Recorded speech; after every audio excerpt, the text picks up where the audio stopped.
1. 퇴직 이후의 경제적 현실. 우리는 수십 년간 열심히 일한 후 어느 날 갑자기 퇴직자라는 새로운 정체성을 마주하게 됩니다. 매월 안정적으로 들어오던 급여 통장 알림이 더 이상 울리지 않는 그 순간 많은 분들이 말로 표현하기 어려운 공허함과 불안을 경험합니다. 내일도 모레도 앞으로의 몇십 년도 수입은 없는데 지금 가진 돈으로 얼마나 버틸 수 있을까? 이러한 질문이 마음속에 자리 잡으면 평생 모아온 저축과 자산이 마치 모래시계처럼 조금씩 줄어드는 모습을 지켜보는 일은 생각보다 큰 스트레스가 됩니다. 서울 강남에 사시는 박 선생님 67세는 퇴직 후 3년간 통장 잔고가 줄어드는 것을 보며 밤잠을 설치는 날이 많아졌다고 합니다. 젊을 때는 돈을 벌면 또 벌 수 있다는 생각에 소비에 큰 죄책감이 없었어요. 그런데 지금은 나가는 돈이 들어오지 않으니 1,000원을 써도 마음이 무겁습니다. 현대의학의 발달로 우리의 평균 수명은 계속 늘어나고 있습니다. 65세에 퇴직한다면 앞으로 20년, 30년을 더 살아갈 수 있다는 의미입니다. 이전 세대와 달리 노년기가 인생의 상당 부분을 차지하게 된 것이죠. 이렇게 길어진 노년의 시간은 축복이면서도 동시에 경제적 부담으로 다가옵니다. 특히 우리나라는 공적연금 시스템이 완전히 성숙하지 않은 상태에서 고령화 사회에 급속히 진입했습니다. 국민연금만으로는 생활비를 충당하기 어렵고 개인연금이나 퇴직연금도 충분치 않은 경우가 많습니다. 결국 많은 중장년층이 자신이 평생 모아온 자산을 하나둘 꺼내 쓰는 상황에 직면하게 됩니다. 자산이 줄어든다는 것은 단순한 숫자의 감소가 아닙니다. 그것은 안전망이 약해지는 느낌, 미래에 대한 통제력을 잃어가는 듯한 불안감으로 이어집니다. 부산에서 평생 공무원으로 일하다 은퇴한 김 선생님 71세는 이렇게 말씀하셨습니다. 통장 잔고가 특정 금액 아래로 내려가면 가슴이 두근거려요. 병원에 한 번 가면 얼마, 손주 용돈으로 얼마. 이렇게 계산하다 보면 몇 년 후에는 정말 바닥이 날까 걱정됩니다. 이런 불안감은 단순히 돈에 관한 것이 아닙니다. 그것은 자신의 가치와 독립성에 대한 근본적인 질문과 연결됩니다. 우리는 평생 가족을 부양하고 사회에 기여하며 살아왔습니다. 그런데 이제 누군가에게 의존해야 할지도 모른다는 생각은 자존감에 큰 타격을 줍니다. 또한 현대 사회에서는 의료비가 급증하고 있습니다.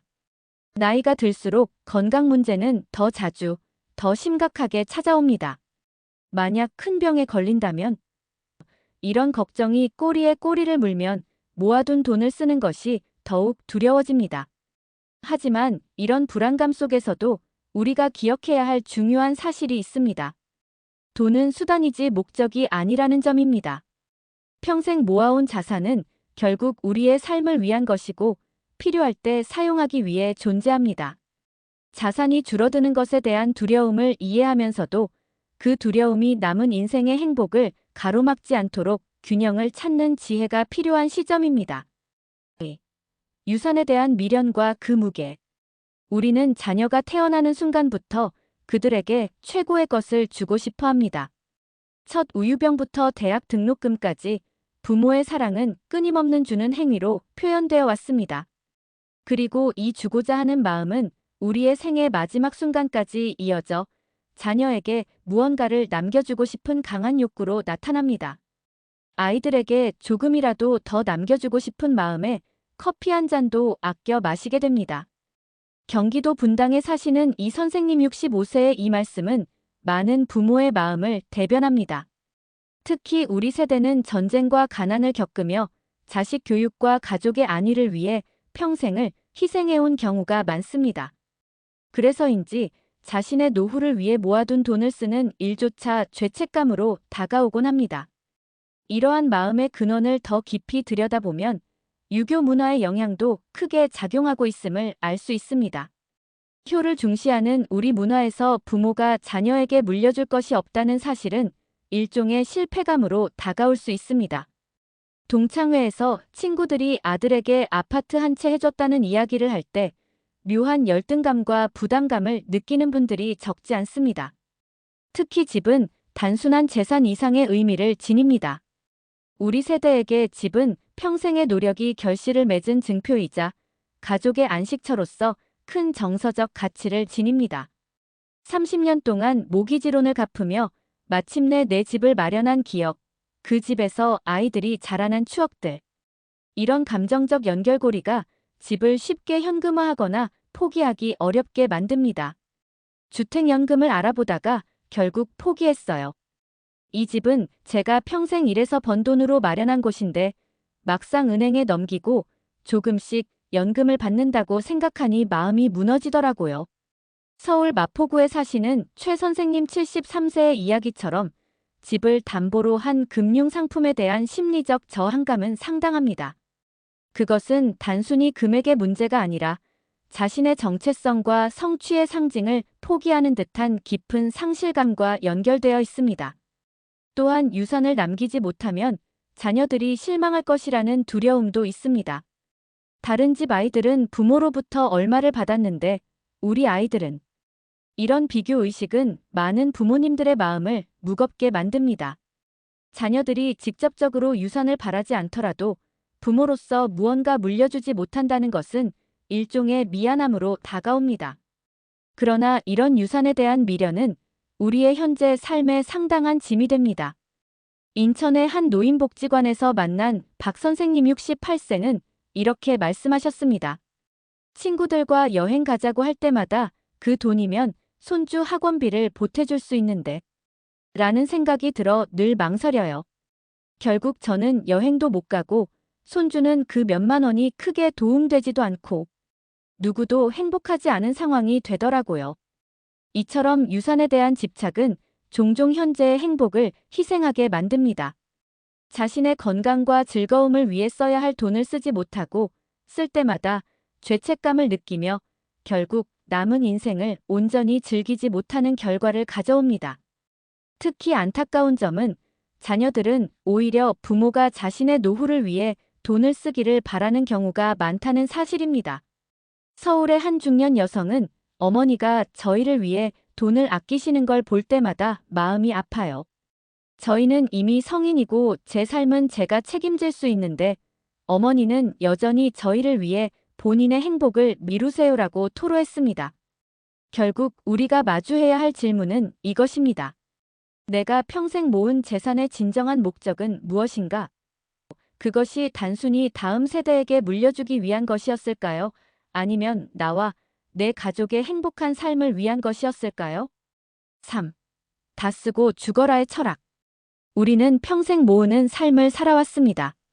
첫 월급부터 퇴직금까지 내일을 위해 오늘을 아끼며 한 푼 두 푼 모아온 그 습관은 우리 세대의 특징이자 자랑이었습니다.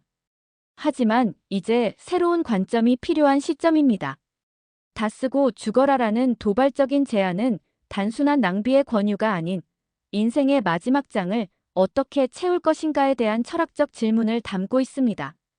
재산을 모두 써버리고 빈털터리로 죽기로 마음먹는다면 우리는 살아있는 내내 적절한 부를 누릴 수 있다. 이 말은 단순히 돈을 흥청망청 쓰라는 의미가 아닙니다. 오히려 우리 삶의 진정한 가치가 무엇인지 돌아보게 합니다. 강원도 춘천에서 만난 정 선생님 69세는 오랜 고민 끝에 이 철학을 받아들인 분입니다. 처음엔 다 쓰고 죽는다는 말이 너무 무책임하게 들렸어요. 그런데 곰곰이 생각해보니 내가 죽은 뒤의 돈은 더 이상 내 돈이 아니더라고요.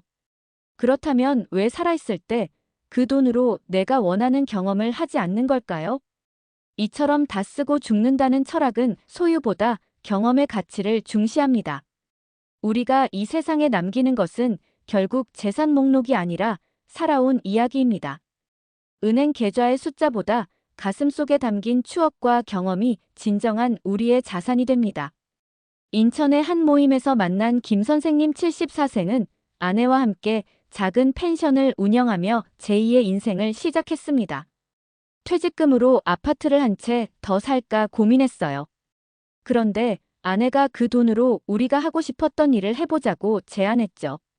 결국 작은 펜션을 차렸는데 손님들을 맞이하고 이야기 나누는 것이 생각보다 큰 행복을 가져다 주더라고요. 아파트를 한 채 더 샀다면 얻지 못했을 경험입니다. 이러한 경험 중심의 접근은 노년기 행복에 대한 새로운 정의를 제시합니다. 전통적으로 노년의 행복은 안정과 안전에서 비롯된다고 여겨졌습니다. 충분한 저축, 좋은 집, 든든한 보험. 이런 것들이 행복의 조건처럼 보였습니다. 그러나 최근 연구들은 다른 이야기를 들려줍니다. 서울대 노년학 연구팀에 따르면 노년기 삶의 만족도에 가장 큰 영향을 미치는 요소는 의미 있는 활동과 관계라고 합니다. 적절한 경제적 안정은 중요하지만 그 이상으로 자신이 여전히 가치 있는 존재라고 느끼는 것, 새로운 것을 배우고 경험하는 것, 그리고 깊은 인간관계를 유지하는 것이 행복의 핵심 요소였습니다. 곶감은 빼먹는 것이라는 옛말은 이런 맥락에서 더욱 의미가 깊습니다. 맛있는 곶감을 언젠가 먹으려고 계속 아껴두다 보면 결국 그 곶감은 말라 비틀어지거나 다른 사람의 몫이 됩니다. 우리의 시간과 자원도 마찬가지입니다. 미래에 쓰겠다고 계속 미루다 보면 결국 그 기회는 영영 사라질 수 있습니다. 부산의 한 베테랑 여행가 문 선생님 72세는 이렇게 말씀하셨습니다. 60대 초반까지만 해도 나중에 더 여유 있을 때 가자고 미루던 여행지들이 있었어요. 그런데 70이 넘으니 체력이 예전 같지 않더라고요. 결국 가보지 못한 곳들이 생겼습니다. 그래서 이제는 할 수 있을 때 하자가 제 모토가 되었어요. 다 쓰고 죽어라라는 철학은 단순히 재정적 전략이 아닌 인생의 유한함을 인정하고 그 안에서 최선의 선택을 하자는 지혜입니다. 우리 모두에게 주어진 시간은 제한되어 있습니다. 그 제한된 시간 속에서 어떤 경험과 추억을 쌓을 것인가가 진정한 부의 척도가 될 수 있습니다. 또한 이 철학은 우리를 부족함의 심리에서 충분함의 심리로 전환시켜줍니다. 항상 더 많이 모아야 한다는 강박에서 벗어나 지금 가진 것으로 충분히 행복할 수 있다는 마음의 여유를 선물합니다. 4. 현명한 소비의 지혜. 우리가 다 쓰고 죽어라라는 철학을 이야기할 때 많은 분들이 오해하는 부분이 있습니다. 그것은 마치 모든 돈을 헤프게 써버리라는 일종의 무절제한 소비를 권장하는 것처럼 들린다는 점입니다. 그러나 진정한 의미는 그것과는 거리가 멉니다. 이것은 탕진이 아닌 의미 있는 지출에 관한 철학입니다. 돈을 쓰되 그 지출이 나의 삶에 얼마나 가치를 더하는지 생각해 보세요. 대전에서 만난 윤 선생님 68세는 은퇴 후 이러한 관점으로 재정을 관리하고 계십니다. 매주 가계부를 쓰면서 지출을 두 가지 항목으로 분류한다고 합니다. 필수 지출과 행복 지출. 필수 지출은 생활에 꼭 필요한 비용이고 행복 지출은 자신의 삶을 풍요롭게 만드는 경험이나 활동에 투자하는 비용입니다. 행복 지출에는 일정 금액을 꼭 배정해요. 비록 적은 금액이라도 내 행복을 위한 투자는 결코 낭비가 아니니까요. 이처럼 현명한 소비는 자신의 가치와 우선순위를 명확히 하는 것에서 시작합니다. 돈을 어디에 쓸 것인가를 결정하는 것은 결국 무엇을 중요하게 생각하는지를 반영합니다. 광주에 사시는 박 선생님 71세는 건강을 최우선 가치로 두고 재정을 계획하신 분입니다. 제 또래 친구들은 약값이 아깝다고 처방받은 약도 제대로 안 먹는 경우가 많아요. 하지만 저는 건강이 최고의 자산이라 생각하고 의료비는 아끼지 않습니다. 그 덕분에 지금도 매일 아침 등산을 할 수 있는 체력이 유지되고 있어요. 검소함과 풍요로움 사이의 균형을 찾는 것 또한 중요합니다. 검소함은 단순히 돈을 안 쓰는 것이 아니라 불필요한 것에 낭비하지 않는 지혜를 의미합니다. 동시에 자신에게 진정한 가치를 주는 것에는 인색하지 않는 균형 감각이 필요합니다. 울산의 한 노인대학에서 만난 이 선생님 75세는 흥미로운 이야기를 들려주셨습니다.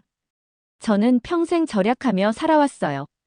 옷은 세일 때만 사고 외식은 거의 하지 않았죠. 그런데 70세가 넘어서 하나를 깨달았어요. 절약은 목적이 아니라 수단이라는 것을요. 이제는 제가 정말 원하는 것에는 돈을 씁니다. 지난해에는 평생 처음으로 비즈니스석을 타고 딸이 사는 캐나다에 다녀왔어요.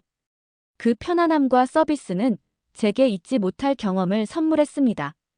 돈을 쓰는 방식이 우리 삶의 질을 결정하는 이유는 바로 여기에 있습니다. 지출은 단순한 화폐의 이동이 아니라 우리가 무엇을 가치 있게 여기는지를 보여주는 선택입니다. 평생 아끼고 절약하는 습관이 몸에 밴 우리 세대에게 자신을 위해 돈을 쓰는 것은 때로 불편하고 낯설게 느껴질 수 있습니다. 그러나 이제는 그 습관을 조금씩 바꿔볼 때입니다. 경기도 파주에서 동네 아이들에게 무료로 피아노를 가르치시는 김 선생님 67세는 이런 말씀을 하셨습니다. 퇴직 후에 가장 행복한 순간은 40년 넘게 꿈꿔왔던 그랜드 피아노를 구입했을 때였어요. 비싼 악기라 많이 망설였지만 매일 아침 그 피아노 앞에 앉을 때마다 이것이야말로 가장 현명한 투자였구나 싶어요. 돈은 행복을 살 수 없다지만 제게 피아노는 매일의 행복을 선물합니다. 자신의 인생에서 무엇이 의미 있는 경험인지 찾아내는 것은 현명한 소비의 핵심입니다. 어떤 분에게는 그것이 여행일 수도, 또 다른 분에게는 취미나 배움의 기회일 수도 있습니다.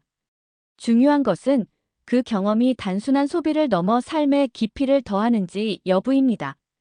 아울러 현명한 소비에는 선물하는 기쁨도 포함됩니다. 자녀나 손주에게 미래의 유산으로 남기는 것보다 지금 함께 나누는 경험에 투자하는 것이 더 값진 선물이 될 수 있습니다.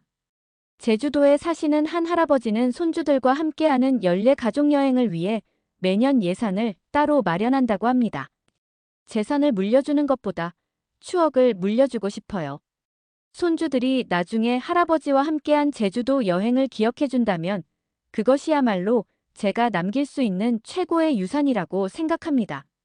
결국 현명한 소비의 지혜는 돈을 어디에 쓸 것인가를 넘어 어떤 삶을 살 것인가에 대한 더 큰 질문과 맞닿아 있습니다. 소비는 단순한 경제 활동이 아니라 우리의 가치관과 인생관을 반영하는 선택입니다.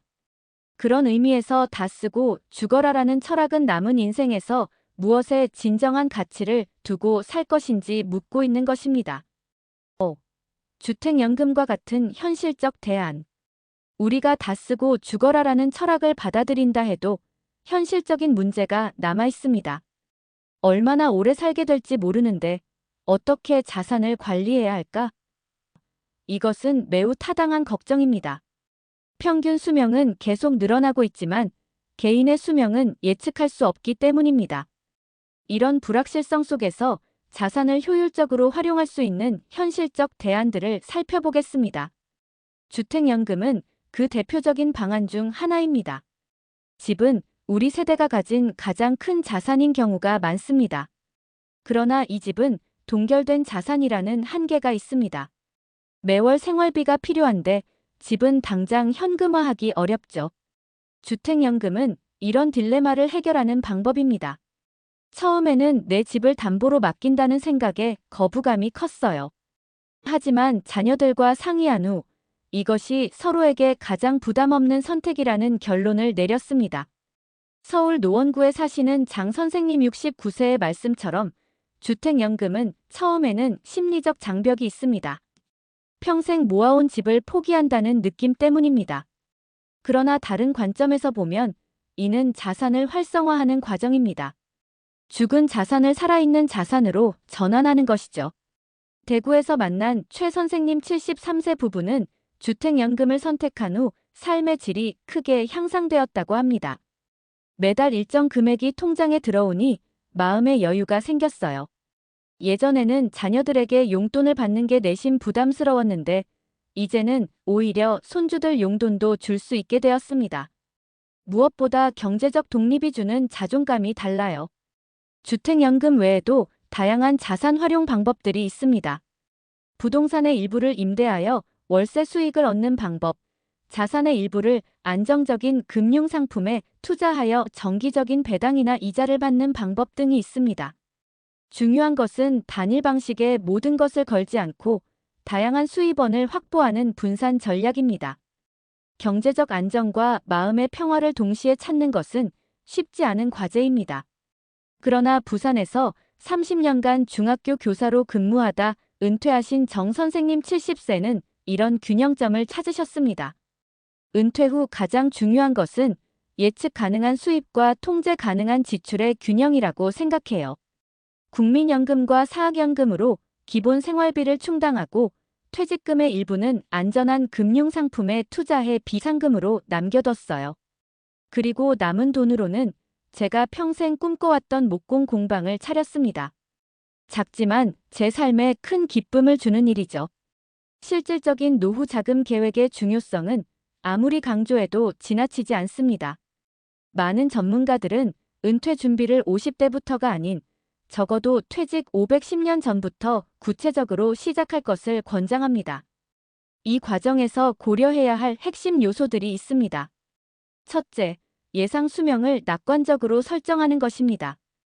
우리나라 평균 수명은 계속 늘어나고 있으므로 90세 이상을 기준으로 계획하는 것이 안전합니다. 둘째, 의료비 지출을 과소평가하지 않는 것입니다. 나이가 들수록 의료비 지출은 급증하는 경향이 있습니다. 특히 장기 요양이 필요할 경우 큰 비용이 발생할 수 있습니다. 셋째, 인플레이션을 고려하는 것입니다. 오늘 10만 원의 가치와 20년 후 10만 원의 가치는 매우 다릅니다. 장기적인 물가 상승을 감안한 계획이 필요합니다. 강원도 원주에서 만난 한 은퇴한 재무설계사는 이런 조언을 주셨습니다. 많은 분들이 은퇴 후 돈이 부족할까봐 걱정하시는데 솔직히 말씀드리면 잘 준비한 분들은 오히려 돈을 다 쓰지 못하고 떠나는 경우가 더 많습니다. 적절한 계획과 균형 있는 소비가 있다면 다 쓰고 죽는다는 두려움보다는 의미 있게 쓰며 산다는 생각으로 접근하시는 게 좋습니다. 결국 이런 현실적 대안들의 목적은 하나입니다. 경제적 걱정으로부터 자유로워져 남은 삶을 온전히 누리는 것입니다. 자산 관리의 궁극적 목표는 자산 자체가 아니라 그것이 가능하게 하는 행복한 삶입니다. 6. 마음의 자유를 찾아서 우리는 지금까지 자산 관리와 현명한 소비에 대해 이야기해왔습니다. 그러나 마지막으로 어쩌면 가장 중요한 변화에 대해 말씀드리고자 합니다. 그것은 바로 소유에서 벗어나는 마음의 자유, 진정한 부의 의미를 재발견하는 여정입니다. 진정한 부자는 많이 가진 사람이 아니라 적게 필요로 하는 사람입니다. 전남 순천에서 만난 문 선생님 76세는 평생 중학교 선생님으로 근무하셨습니다. 그는 결코 물질적으로 풍요롭다고 할 수 없지만 만나는 모든 이에게 부러움을 사는 삶을 살고 계십니다.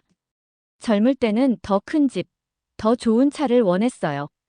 그런데 나이가 들면서 깨달았죠. 제가 정말 필요한 것은 그렇게 많지 않다는 것을요. 오히려 소유물이 많을수록 그것들이 저를 소유하는 것 같았습니다. 지금은 필요한 것만 남기고 대부분을 정리했어요. 그 과정에서 이상한 해방감을 느꼈습니다. 소유에서 벗어나는 해방감은 동양 철학에서 오래전부터 이야기해온 주제입니다. 무소유의 철학은 단순히 물건을 갖지 않는 것이 아니라 집착에서 벗어나 더 큰 자유를 얻는 지혜입니다. 법정 스님의 말씀처럼 소유하는 순간 우리는 그것의 노예가 됩니다. 인천의 한 아파트 단지에서 만난 이 선생님 72세는 몇 년 전 남편을 여의고 혼자 살게 되면서 큰 변화를 경험했다고 합니다. 40년 동안 모아온 살림을 정리하는 과정이 처음에는 너무 고통스러웠어요. 각각의 물건에는 추억이 담겨 있었으니까요. 하지만 한 물건씩 떠나보낼 때마다 마음이 조금씩 가벼워지는 걸 느꼈습니다. 지금은 정말 좋아하는 것들만 남겨두고 살아요. 매일 아침 깨끗하고 정돈된 공간에서 차 한 잔 마시는 시간이 제게는 최고의 사치입니다. 이렇게 물질적 소유에서 벗어나는 과정은 동시에 진정한 부의 의미를 재고찰하게 합니다.